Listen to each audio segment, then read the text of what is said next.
Welcome to your safe space where we talk about real stories with real people and no judgment.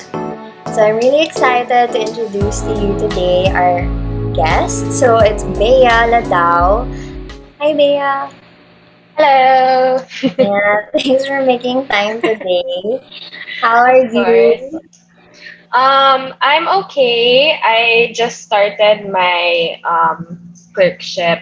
Well, returned to clerkship last week. So I'm back in the hospital seeing patients again. Yeah. It's pretty fun, pretty interesting. Do you So na ba, know na what specialty you're looking at? no, I do not. No? I do not yet. I was hoping actually that clerkship would let me like expose me to the different specialties na, and I'd get to know which I'd want. But then Yeah. since it was mostly online, I didn't really get the exposure that I wanted. So maybe internship will help me Yeah, figure that that makes a out. lot of sense. Yeah, Yeah. so for those listening, Bea is in her fourth year? Yeah, fourth year. Fourth year. Fourth year of med school. Oh, it's so fast. It's like you I guys know, just I graduate next year. Our batch graduates next year so fast. yeah, it's so fast. And you got your, ano, right, MBA na. Yeah, I just got it last week also, so I finished my thesis and everything. That's so School. amazing. I can't imagine doing MBA and in med school. Yeah, actually, it was super. Well, it was hassle, I must admit, because like you wouldn't know how to focus. Like Yeah. sometimes you have med exams and then you have an MBA exam and it gets confusing. Like you have to switch hats from time to time, so parang it gets really scary and confusing from time to time. But it's okay. I made it. You did, and you have a lot to be proud of. So, yeah, thank you Thank for. you. Yeah, that's why it really means a lot that you made time for us because I know that, being a med student in general, plus, the program you're in, you had both pa. So, yeah, your time is very valuable to us. So, Well, thank you for having me also. yeah. But yeah, I just wanted to ask you, maybe you can start off by telling us a little bit about your mental health journey, right? And, Yeah. yeah. Okay, so my mental health journey, I'd say actually that it started like in college. Well, as a background lang din, kasi I was a BS Psych major in college. So Right. I entered BS Psych not really knowing what I'd be getting into. But then I guess my journey with mental health actually started then, like when I started learning about psychology, because I was really exposed to mental health and mental health disorders and everything like that. So, Yeah. but then like I didn't really have any problems like at the beginning of college, and then I don't know. Eventually, like things started to creep up on me. Like, I never had like a diagnosed eating disorder, but I feel like I did because like I reached like for example, I remember in college, like I reached 86 pounds, and I looked really scary in photos. I remember I was like looking back now, I'm like, oh, I look very scary. I look like a skeleton. But then I was even brought to a nutritionist, and I wouldn't believe the nutritionist, etc. So that was about like second year college. But then I kind of got rid of it eventually, and then med school started, and med school was a very different environment for me. So basically, I feel like my system got shocked. Yeah. And I kind of buckled under the pressure.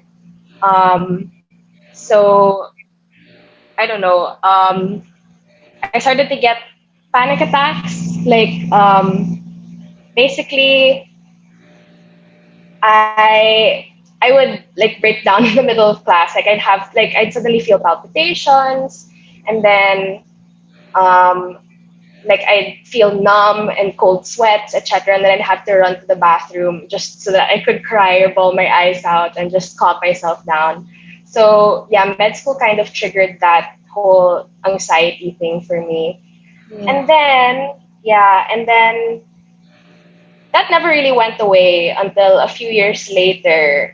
Um, well, not a few years later, like in the middle of med school, also, I started to have episodes of it was like a cycle of just very happy moments, and then very productive moments, and then eventually I'd sink down into like deep holes of sadness and depression. And it was just paulit-ulit, as in every month, or not every month, like every month or so, I would just have that same cycle over and over again. And I don't know, that's what prompted me to seek help. I actually sought help twice. So Right. like the first time, yeah, when my panic attacks started, there's I remember the time pa that I wanted to seek help. I was in school. I just had a panic attack, and then I found I was googling. I couldn't concentrate in class anymore. I was just googling psych centers all around Metro Manila, and then Yeah. yeah, I was just googling, and then I just found one, and then I called, and then I asked like if I could have a what do you call this, an appointment. But then when I heard like it was, I think it was like 4,000 for the initial session, I kind of got scared. I was just like, oh, that's so Yeah. expensive. So I remember asking help from my favorite psych prof. I asked help from her, and then I met up with her, and then she told me, like, she referred me to a center, and then that's the first time I asked for help. And then the second time I asked, that was for my panic attacks. And then for the second time, which is very recent, I asked help from a friend who also had a psychiatrist. And he Right. basically referred me to his psychiatrist. And I hit it off with my psychiatrist. So I've been seeing a psych now for about uh, almost a year. So yeah, that's basically how my mental health journey has been. It's been really a roller coaster of of different things. So they're like undiagnosed stuff, and then there's the real diagnosed thing. So it's really Right. just been a roller coaster of different things, and my mental health journey has been quite a twisty one. But I'm glad naman where I am right now. So yeah, there. Yeah. And Oh, I did want to ask you. You mentioned you asked help twice, right? So yeah, the parang you don't mind me asking, but in between of that, parang what was happening? Parang from the what first time, happened? yeah, till the Okay, second time, parang yeah. So the first time, I actually only the first time I sought help, I only went to the center for about a month. So that was about 4 sessions only. And at the time, I thought, I was like, oh, 4 sessions is enough. I'm okay. I kind of yeah. feel better than when I entered. Um, but then looking back at it, I was like, no, that wasn't enough. I should have continued. Because after that, that's when it got worse, the whole psycho thing. Okay. Um, that I was just kind of making it tiis lang na parang kaya ko to, I can just bear with it, or at least I can just bear with it. And another part of it was also I didn't really think that there was anything wrong with me, because the cycles to me looked a lot like PMS. So I was just disregarding the cyclical thing as like, oh, it comes every month, and then it usually like coincides with my period naman. So parang I was just like, it's probably just PMS. But then it was really Mhm. PMS. Yeah. Yeah, so um, that's why like initially, if you've ever heard of PMDD, I think it's called premenstrual disorder. I'm not sure, I forgot. But then there's this diagnosis called PMDD. I forgot what Okay. talaga the whole name It's of it. But alright. it's No yeah, worries. it's like PMS, but then a worse PMS. I think it's Okay. premenstrual disorder. Not really sure. Um, but yeah, I thought it was that since it was coinciding with my period, but then it really wasn't, because my second because when after sorry, so I just kept on having this cyclical thing, and then it got worse and worse and worse until I decided to seek help again the second time. So Okay. that's when I got diagnosed with bipolar 2. So yeah, that was basically how it happened.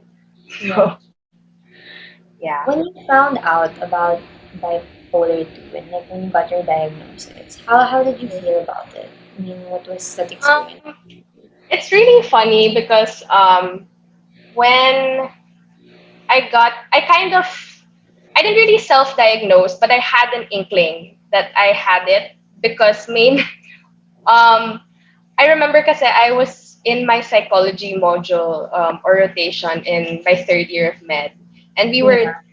we were in detail going through all of the mental health disorders. And I remember we were discussing bipolar disorder. And then I remember myself just ticking off um, all of the criteria for bipolar 2, not bipolar 1. And then I was like, it kind of looks like this, but I'm not sure because I don't want to self-diagnose. So that's why I sought help also, because I was like, it could be I have an inkling, because the depression seemed so much like this depression was really bad. So I thought it might just be depression plus anxiety because of my panic attacks. Yeah. But yun nga, I had this particular week.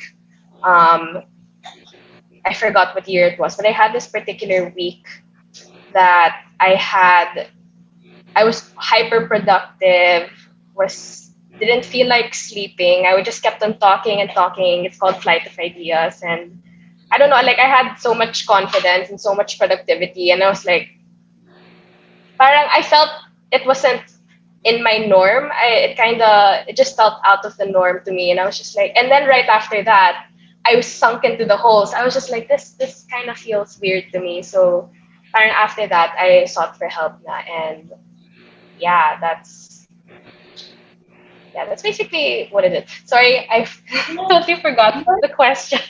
no, it's okay. You answered it. Did I I just answer it? Okay. yeah.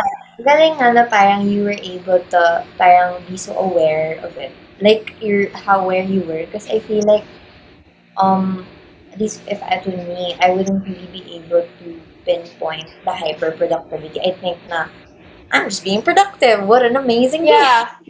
I, you Actually, know, yeah, that's what I thought also. I was just like, oh, this is.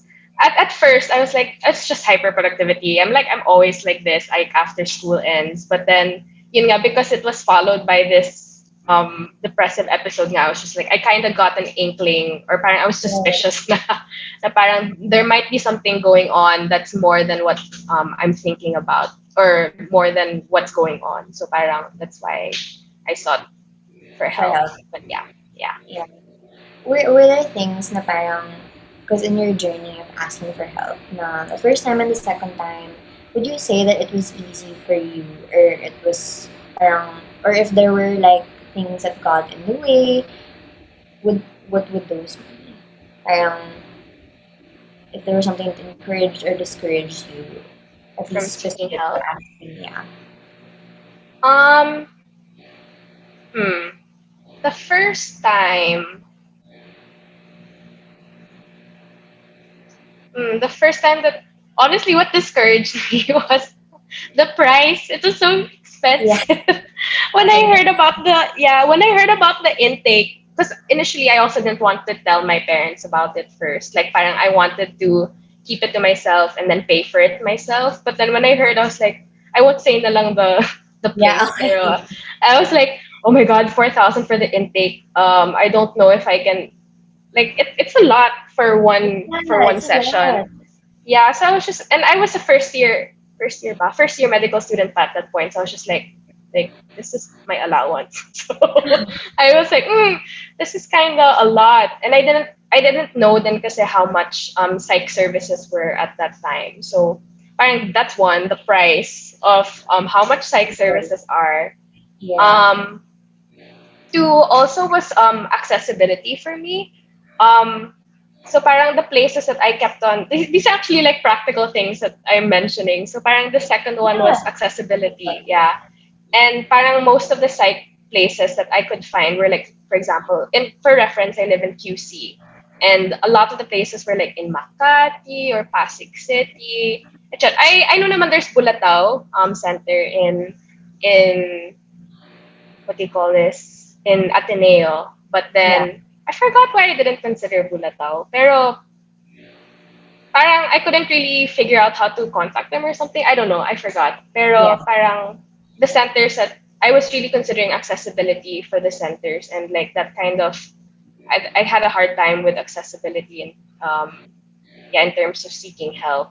And then For the second time naman, it was more of I just kept on thinking that um, I could handle the situation and there was nothing wrong with me. I was just thinking, no, this is just normal. This is just normal. I just kept on brushing it off and brushing it off again and again and again until I reached the lowest of the low points that I've ever had. So that parang that's what prompted me to seek help already. But then, yeah, I think there's really that whole mindset that there's nothing wrong with you that prevents you from seeking help. Because like, you kind of want to handle things by yourself at first. You just want to brush it off and think that everything will be fine. But then, no, things aren't things aren't fine sometimes, and it's okay to ask for help. Like there's no problem with asking for help when you need it. So there. Yeah, that's true.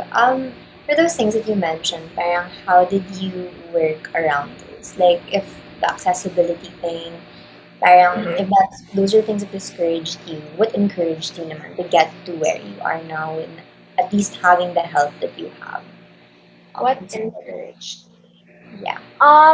I think one big thing that encouraged me was help from my friends. So um, like I was just happy that I had people to talk to. I mean, I recognize that I'm very lucky that my most of my friends are from BS Psych also, so they understand what I'm going through more or less, or they know how to handle it or approach it. So I think the support from friends and the referrals from friends. I'm so happy that they actually refer. I didn't even ask referrals from like family or my mom or my dad. I got my referrals from my friends. Yeah. So I think that's one big thing that pushed me to seek help. My med school friend was the one who referred me to my psychiatrist.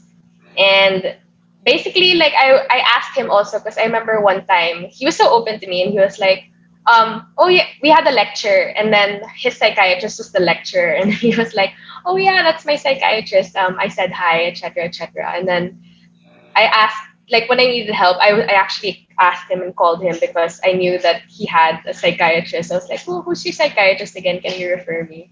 And then, yeah, that's how I found my psychiatrist, basically. She's also a lecturer in my Yeah. school. But she only like lectured once, so parang Oh, okay. that's okay. So yeah, it's not like Because I encounter her all the time. oo nga, everywhere. Yeah, that would be kind of weird. I was like, if I see her in the hallways, but no, naman. She's just like a guest lecturer, so Okay, okay. there. Yeah. Yeah, actually, that's one of the reasons then parang how Safe Space started because we also realized na asking for help. Sometimes like it's so reliant then on referrals, diba? Yeah. Parang it's kind of hard to find. I mean, even if there are numbers out there, it can be a little bit scary to kind of look for it or you don't really know where to Yeah. start. So, Yeah. mm-mm. Yeah, I think that's a problem nga also because I mean, like you'd want to meet up with a psychiatrist whom like other people know or other people have encountered already kasi parang you know that they're a good psychiatrist or they've been Yeah, working, etc. Versus like because I know there's like a directory like if you look through hospital directories naman like online they actually have like a list of psychiatrists for example online, but then like right. where do you start? Yeah, parang who Yeah, do you know who's good or like what specialty they're in, etc. So parang it's a daunting thing to start your journey. So parang I don't know, referrals right now are the way to go. But I wish it wasn't like that. Like I you wish know, there's a way to figure out like who's the best fit for you with regards yeah, to yeah. But yeah, I guess that's how our healthcare system works right now. So you for have to deal now. with yeah for now. So Yeah. yeah. But that's a really good point. Parang it made me think nga din. Like, because I think it'd be really nice to share because you were able to have a good experience then with your psychiatrist. And Mhm. um, I feel like, I don't know, let me know if this is correct. But a lot of psychiatrists kasi that I know, parang they really prescribe meds right away Mhm.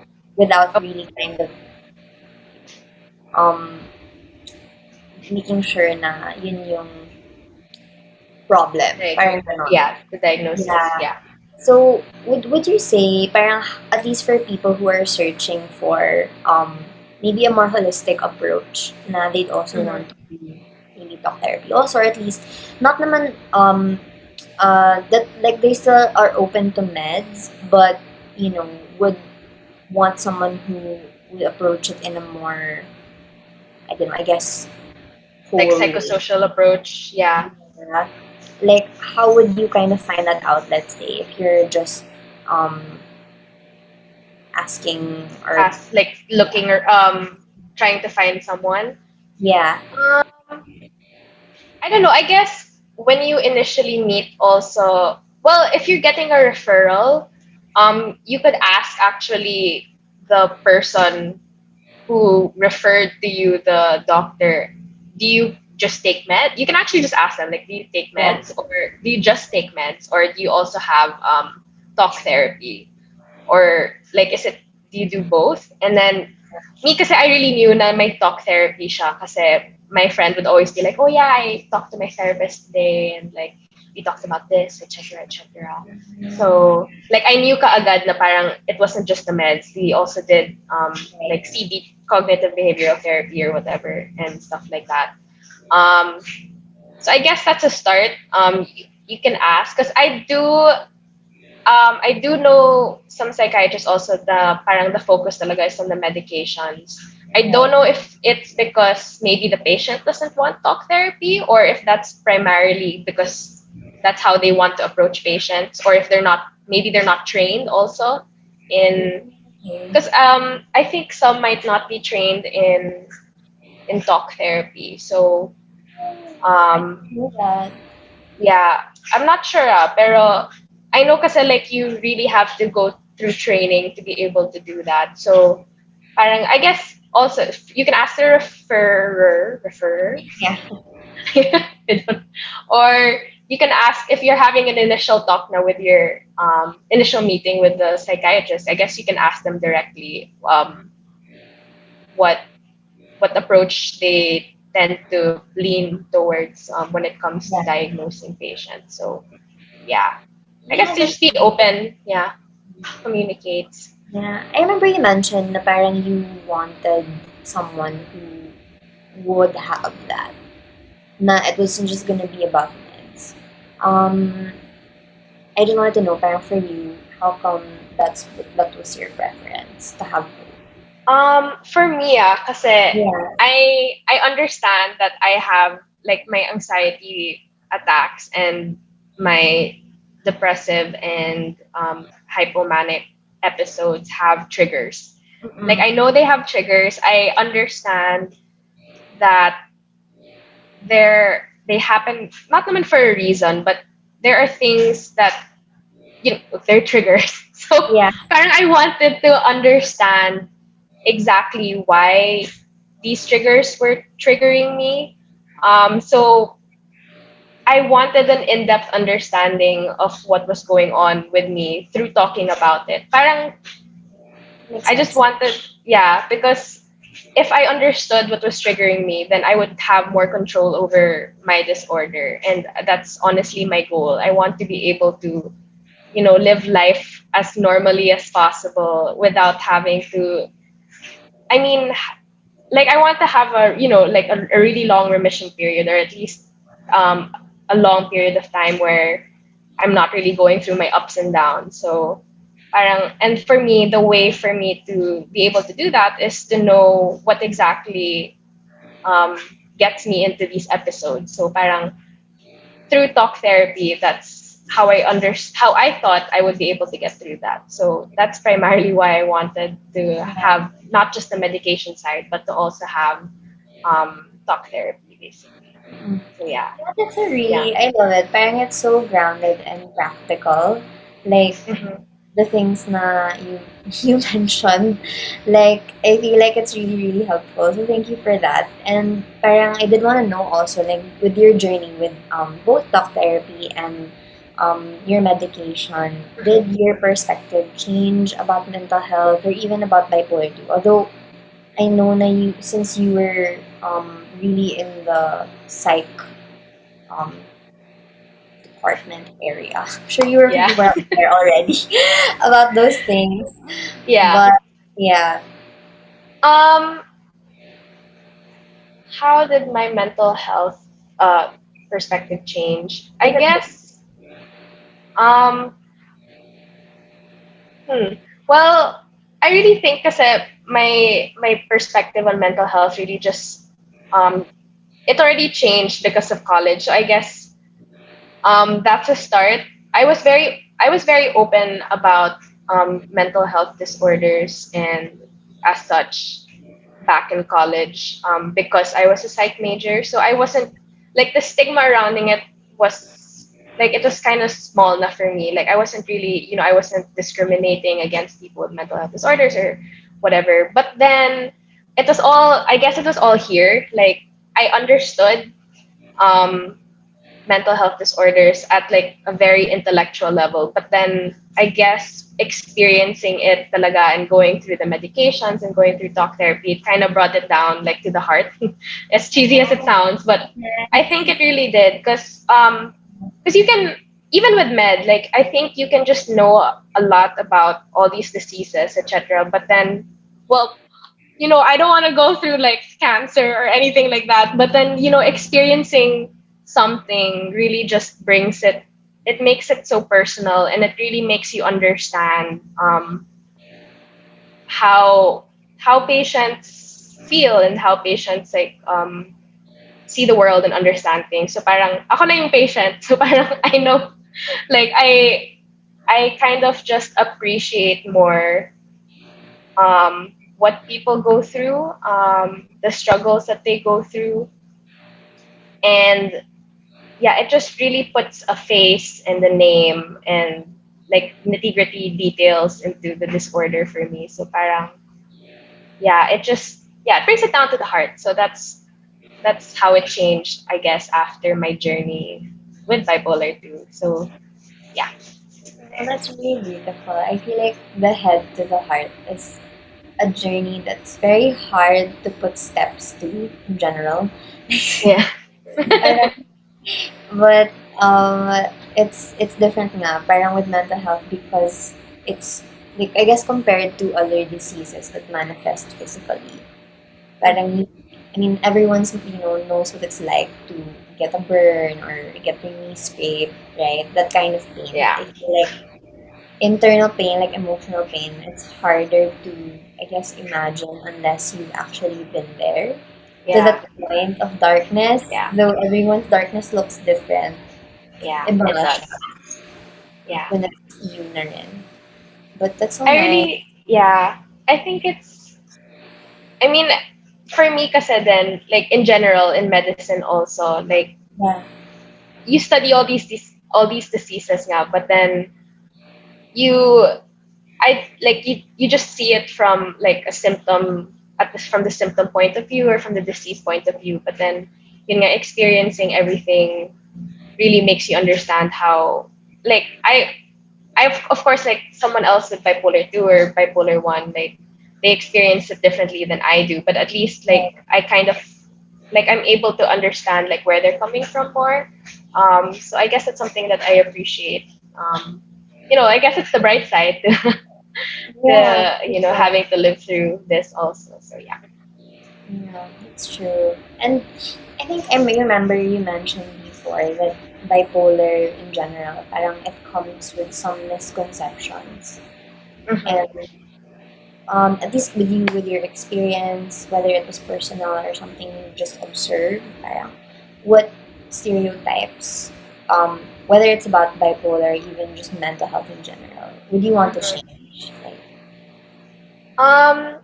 Well, I know there are a lot of depictions of bipolar. Well, first of all, um, I know how people just clump bipolar into this one diagnosis. It's like bipolar disorder, and then the people, but then actually bipolar has like bipolar 1 and 2, and that it's actually a very, both are very different diagnoses. So parang when you just say, oh, she has bipolar, he has bipolar, like they automatically think that parang, oh, they go into these crazy like fits, or you know the depictions naman, Yeah. like they spend a lot, or they're very promiscuous, or parang they have so much confidence, and I don't know, there are these depictions of bipolar in media. And then I think they usually just portray bipolar 1 because that's usually, I mean, that's how it looks like in, well, on paper also, that's how it's supposed to look like. Yeah. But then there is the little, like, there's this little bipolar called bipolar 2, which I have, which is, it's like, though, for me to summarize it, it's basically like a milder form, I would say, of bipolar 1. Um, so I'll just like do some education for a bit. Yes. So yeah, basically there's bipolar 1 and bipolar 2, and the difference is that in bipolar 1, there are, the person has both a manic episode. It's called a manic episode, and then a depressive episode. So the mania could look like what you see on TV. So the spending, the promiscuity, the talkativeness, the ultra confidence, etc., etc. And that's different from bipolar 2, because in bipolar 2, you have a hypomanic episode and the depressive episode. So the hypomania doesn't look like the manic episode of bipolar 1. So the hypomania can just look like hyperproductivity, which for a type A person like me could look absolutely fine and normal. And that's why it's sometimes hard to detect, because it can just look like hyperproductivity, talkativeness. Like personally, also me, I was just like going out a lot more, and I was just talking to so many people, etc. So that's how it could look like for bipolar 2. So they are pretty different. So when you say that, when you see a person with bipolar, or parang when people think of bipolar, it's like clarify, is it bipolar 1, bipolar 2? Because it really is different. And even with support groups, let's say, like I was like going through, I was like trying to find support groups for bipolar. Like they just clumped it together, and I was like, they would only have groups for bipolar in general. I was like, but then that's kind of hard, because parang I feel like people with bipolar 2 wouldn't really be able to relate to people with bipolar 1, and vice versa, because their episodes would be different. So yeah, that's a misconception for me, na parang bipolar is just this one disorder where people nga go on crazy fits, which I don't even like the way they talk about it. So yeah, that's one conception I want to like, a misconception I want to dismiss with regards to bipolar. And yun nga, bipolar is not, especially bipolar 1, I just want to say that um, it's not like you have a split personality. Because people think that like when people have the manic episode, it's like they switch personalities. It's not that. It's actually a mood disorder. So it's like what I mentioned. It looks like they're cyclical. It looks very cyclical. So parang you could be in a very happy mood one time, and then you go into this depressive mood after. So it's a mood disorder, and it's not like a personality disorder where you switch personalities bigla. It just looks like that because they look happier and more confident, but then actually it's just they're feeling happier and they're feeling more confident, but they're not necessarily a different person. Like if you, yeah, because like sometimes you're like, oh, they give a different name to the person when they're in their manic episode, but actually no, they're just in a very happy mood. So parang that's one thing I want people to know then about bipolar. So yeah. Thank you for sharing that. That's super Yeah. important. Some psychoeducation as well. Yeah, no, that's really nice because I feel like, especially with personality, it touches on parang who someone is in a way, like their identity. Yeah. And I feel like that can also be a bit dangerous in a sense na parang like when I don't know, in general, like just that experience of connecting things to who people are. Like Yeah. I guess it's kind of it reminded me Yeah. now of that reminder, right, that we're not our disorders. Like even if we Yeah, have exactly. mistakes, it Yeah. doesn't mean that's who you are as a person. It's just one of your struggles, right? So Yeah, exactly. It's not your whole person. It's just one part of you, and it doesn't have to define you. So I don't know. Like you can continue. That's another. I guess another misconception I want to, or stereotype I want to correct also. Na parang yeah, people with mental health disorders cannot live a normal life. Parang because people think that when you have a mental disorder, like that's just you. Like what as you mentioned, parang that's your personality, that's your identity, that's you. Um, but then people with mental health disorders can live perfectly normal lives. They can go under like you can meet a person and apparently they have a mental health disorder and you can just never know. They can live completely normal lives and the prognosis might be different for different disorders. It might be different for, let's say, schizophrenia or anxiety or depression. But then I think that, especially if you seek help and if you get your medications or if you get your therapy, I think that you can live a normal life. It might not be a perfect one, but it can be as close to it as possible, especially if you put in the effort. So yeah, I don't know. So, kasi some people parang they don't want to, parang they're not, like I know someone na they're not very open to, let's say, medication. And yeah, um, there are, well, as also being in the medical profession, I feel like you have to be open to whatever management a psychiatrist or psychologist gives you. Um, like, don't be closed off kaagad na parang, oh, I just want to go through talk therapy.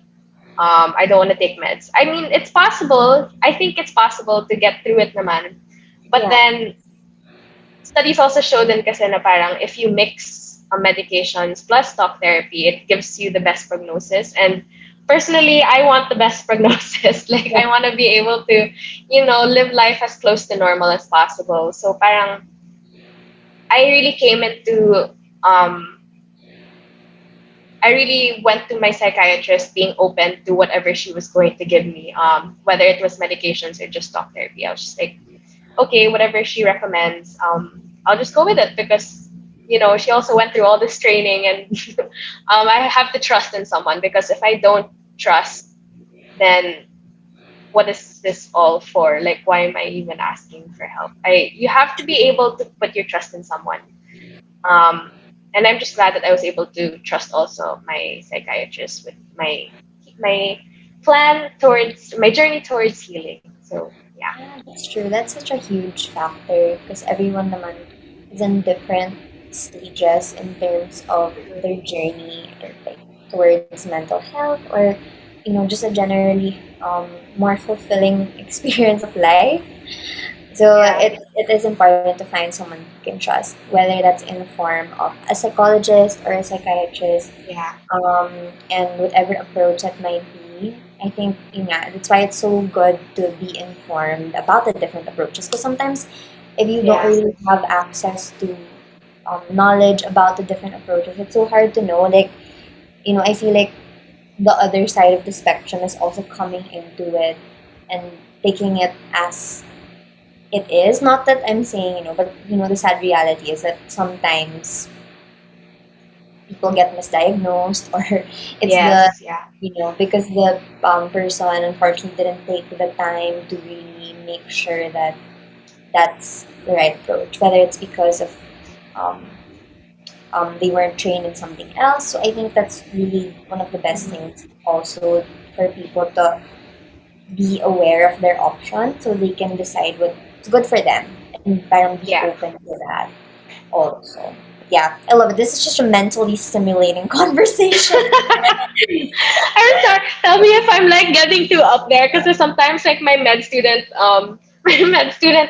brain kicks in and I'm just like it kind of just goes haywire. So No, like, no, not at all. I was just like, kanina, I was thinking, what does prognosis mean again? but, but I used context clues to get it naman. For background, for people who are listening, Bea and I have been friends since we were kids. So, she's always yeah. been an outstanding student, very smart Ah, lady. So, I'm not just I saying but anyway, it's so nice.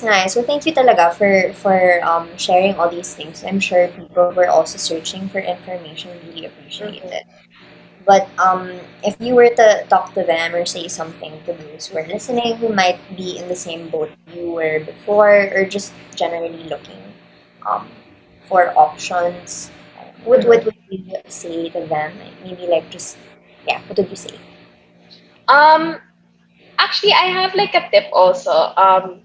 You know how, like you were mentioning about the misdiagnosis also of some patients, and actually, I feel like in medicine, you also patients and the doctors. Oh my god, I feel like this is such a steal. But then patients and Okay. doctors have to be partners in healing. I swear by this because doctors also won't be able to diagnose you properly if you're not open to sharing your story.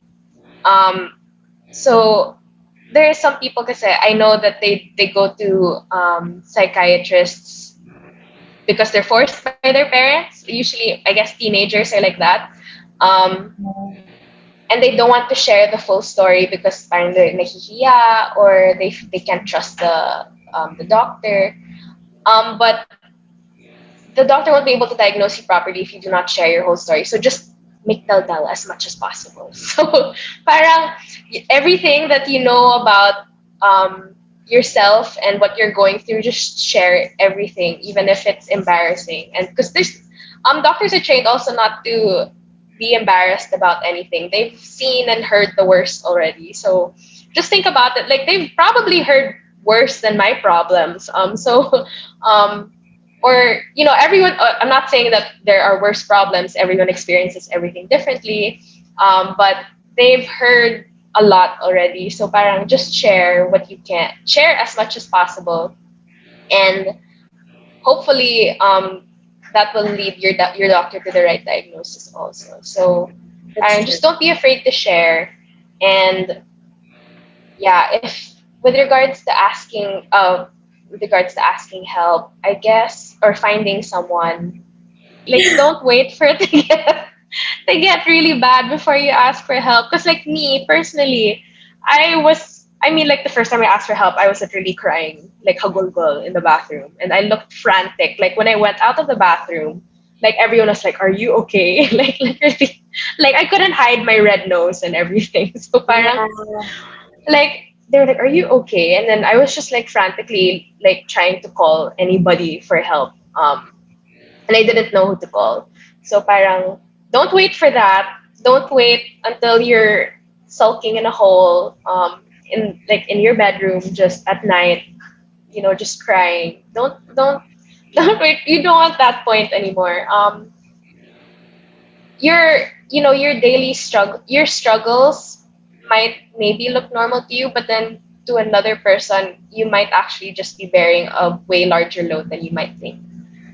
So, sometimes that's why it's nice to get a third person perspective, because parang for you it might look perfectly normal, but then maybe from a third person perspective, you're actually, just carrying this huge load that you don't understand, and that Yeah. might be greater than what you're thinking. So parang, I applaud people who are very, resilient, of course, and who can carry as much load as they can without breaking, I mean, without breaking down or anything. But then apparently, like, it could be something greater, and you don't Yeah. have to, yeah, you don't have to wait until it breaks you for you to ask for help. So, yeah. True. It's Yeah, I really hope that made sense. it does. Yeah. It really does. And I think that's such a great way of approaching mental health in general. Na parang, we don't have to feel like we have are struggling with something specific, but it can really just be, I guess for me personally, like I actually call the Hopeline whenever I get Oh, yeah. So yes. there's example, like more. I mean a serious cases talaga. But sometimes, like for example, when I'm experiencing mood things, I really just call them and I'm like, I'm kind of stressed today because blah blah blah, and then they just listen because I don't know. It's so yeah. Thank you for saying that. For saying you don't have to wait for your breaking point. Sometimes, like I think we all have our emotional jars, and that can get filled Yeah, in general in whatever way. Sometimes it gets the how fast it gets filled is yeah, different with other people, but yeah. So the hope line, for if ever, for people who are curious, technically it's a crisis hotline. And what I like about them is they have a globe and smart um, perfect. yeah, so if you're a little bit more, Yeah, you can call them and they're available 24/7. So we have that naman in our safe space referrals. But I just wanted to share it because it reminded me lang that yeah, it's true. Like what you said is so true that um it's super helpful to just be able to release those things, and whatever kind of release you need, then that's that's perfectly good. Because I feel like honestly, like there's no such thing naman as like a perfect life, right? I mean, like yeah, everything. Yeah, it's for just that sure. our struggles just might look different from each other. Some struggles maybe have a label like a disorder, but um Yeah, it's all life can really get messy, but that's part of why we also have each other, I think. yes. Yeah, Actually, yeah.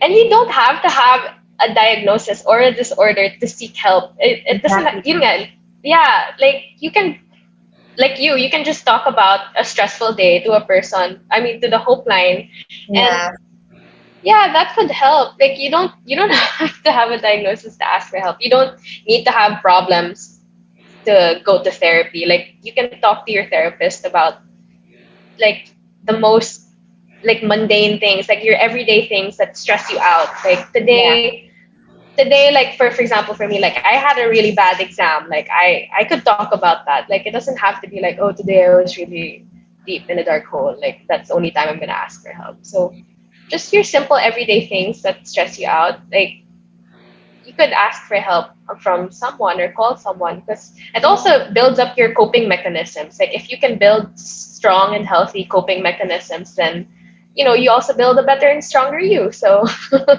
true. that's That's yeah. true. Yeah, I remember my therapist mentioned that na if you talk to someone, I mean if it's a therapy or maybe even just kahit yung hope line, like being able to release those things, it really helps better prepare ourselves for maybe large or heavier challenges for the future. So, Yeah, parang contributing to that resilience because, the challenges are really a part of life. And I guess part of it is also just finding our hiding place, if that makes sense. And like preparing for a battle when things aren't. yeah, Yeah, because the little things do pile up. They can really pile up. So, exactly. mm-mm. So Lalo it's na like, yeah, it's like, so asking for help as early, like before that jar bursts. I think that's what we want to be able to do.